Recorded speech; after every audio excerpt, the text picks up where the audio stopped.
কেন জীবনে দরকার।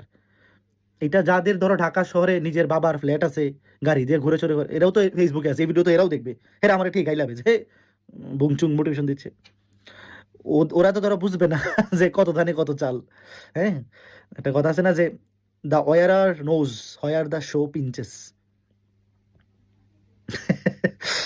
পড়ালেখা করো, বুঝছো? তোমার যদি ব্যবসাও করার ইচ্ছা থাকে, ধরো তুমি যে কোনো ব্যবসা করবা, 5,000 6,000 মানুষ তোমার চিনবে জানবে, একটা হলে একটা কমিউনিটি থাকবে, একটা ডিপার্টমেন্টে কমিউনিটি থাকবে, সিনিয়র জুনিয়র একটা পরিচিতি থাকবে, এটা পাবলিক ইউনিভার্সিটি ছাড়া বাংলাদেশে কোথাও পাবা না, কোথাও পাইবা না, এটা 100% ট্রু। তো ব্যবসা করার উদ্দেশ্য থাকলেও ভাই তুমি কোনো মতে একটা পাবলিক ইউনিভার্সিটিতে ঢুকো, যে কোনো মূল্যে ঢুকো, এই সুযোগটা নষ্ট করিও না।